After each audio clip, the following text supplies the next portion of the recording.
స్వాగతం. నేను Pavani.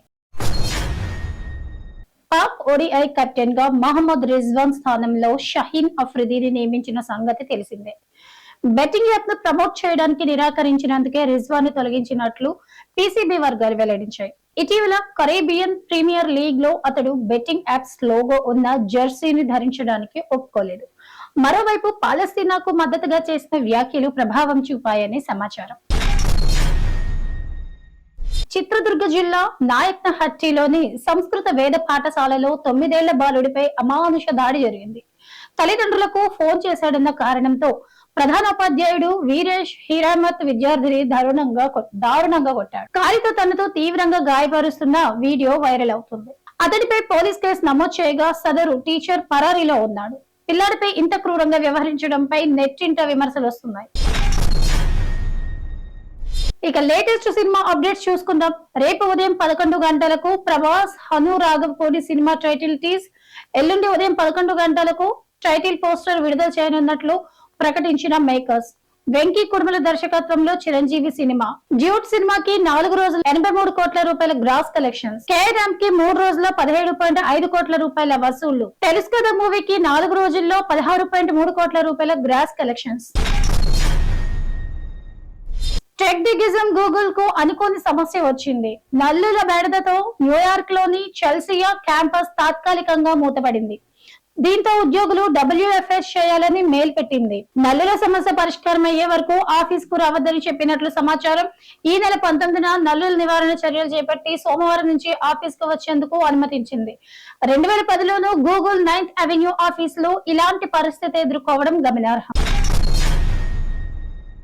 Punjab X DGP Mohammed Mustafa మాజీ మంత్రి రజియా సుల్తానా కొడుకు అఖిల్ అఖ్తర్ మృతి కేసులో షాకింగ్ ట్విస్ట్ చోటు చేసుకుంది. తన తండ్రి భార్య మధ్య అక్రమ సంబంధం ఉందని తనను చంపే కుట్ర చేస్తున్నారని అఖిల్ ఆరోపిస్తున్న వీడియో బయటకు వచ్చింది. అతడి మృతికి కొన్ని రోజుల ముందు రికార్డ్ చేసిన ఈ వీడియోను షంషుద్దీన్ పోలీసులకు అందజేశారు. దీంతో ఎక్స్ డీజీపీ ఫ్యామిలీ మెంబర్స్ పై కేసు నమోదైంది. ఏపీ తెలంగాణ న్యూస్ అప్డేట్స్ చూసుకుందాం. సిపిఐ ఏపీ కార్యదర్శిగా గుజ్జుల ఈశ్వరయ్య ఎన్నిక. టిటిడి గోశాలలో గోవుల మృతిపై భూమన కరుణాకర్ ఆరోపణలు. ఈ నెల 23న విచారణకు హాజరు కావాలని పోలీసుల నోటీసులు. నిజామాబాద్ లో రియాజ్ ఎన్కౌంటర్ ఘటనను సుమోటోగా స్వీకరించిన తెలంగాణ మానవ హక్కుల సంఘం నవంబర్ 24లోగా పూర్తి నివేదిక ఇవ్వాలని డీజీపీకి ఆదేశాలు. భీమవరం డీఎస్పీ పై పశ్చిమ గోదావరి జిల్లా ఎస్పీకి డిప్యూటీ సీఎం పవన్ కళ్యాణ్ ఫిర్యాదు. సివిల్ వివాదాల్లో జోక్యం చేసుకోకుండా చూడాలని సూచన. భారత్ లో దీపావళి సెలబ్రేషన్స్ ఆకాశాన్నంటాయి. కాగా ప్రపంచంలోనే సెకండ్ మోస్ట్ పొల్యూటెడ్ సిటీగా ఉన్న లాహోర్ లో పొగ మేఘాలు ప్రమాదకరంగా మారాయి. భారత్ లో బాణసంచా కాల్చడమే ఎందుకు కారణమని పాక్ పౌరులు విమర్శిస్తున్నారు. దీనిపై సోషల్ మీడియాలో ఇరు దేశాల నెటిజన్ల మధ్య పోస్టుల యుద్ధం నడుస్తోంది. కాగా కాలుష్యాన్ని తగ్గించేందుకు పాక్ లోని Punjab government anti smog guns తో కుస్తీ పడుతోంది. దేశంలో అవినీతి నిర్మూలనకు ఏర్పడిన లోక్పాల్ వివాదంలో చిక్కుకుంది. 7 BMW 3 సిరీస్ కార్ల కొనుగోలుకు సిద్ధం అవడమే ఇందుకు కారణం. ఒక్కో కారు విలువ 70 లక్షల రూపాయలు కాగా వీటి కోసం పబ్లిక్ టెండర్లకు నోటిఫికేషన్ రిలీజ్ చేసింది. మోదీ ప్రభుత్వం లోక్పాల్ ను భూస్థాపితం చేసి ఇటీవల తమ సేవకులను నియమించింది. ఇప్పుడు వారి జల్సాల కోసం ఏం చేసినా పట్టించుకోవట్లేదు అని సీనియర్ అడ్వకేట్ ప్రశాంత్ భూషణ్ విమర్శించారు. ఇక దేశవ్యాప్తంగా ఇప్పటికే సర్వీస్ లో ఉన్న ప్రభుత్వ టీచర్లకు టెట్ నుంచి మినహాయింపు ఇవ్వాలన్న వినతిని ఎన్సిటిఈ తిరస్కరించింది.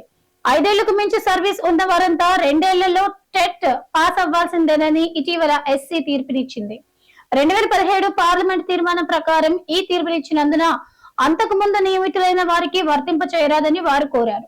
అయితే సుప్రీం తీర్పు నేపథ్యంలో ఎన్సిటిఈ తిరస్కరించింది.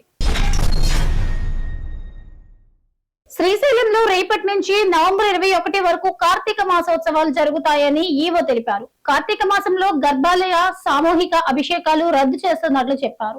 రోజు విడుదల వారీగా మల్లికార్జున స్వామి స్పర్శ దర్శనం ఉంటుందని, శని ఆది సోమవారంలో కుంకుమార్చనలు నిలిపివేస్తామని వెల్లడించారు. హోమాలు కళ్యాణాలు యథావిధిగా నిర్వహిస్తామన్నారు. అటు పుణ్యక్షేత్రాల్లో తగిన ఏర్పాట్లు చేయాలని ప్రభుత్వం ఆదేశించింది. ఇది వాటి టాప్ 10 న్యూస్. రేపటి టాప్ 10 న్యూస్ లో మళ్ళీ కలుద్దాం.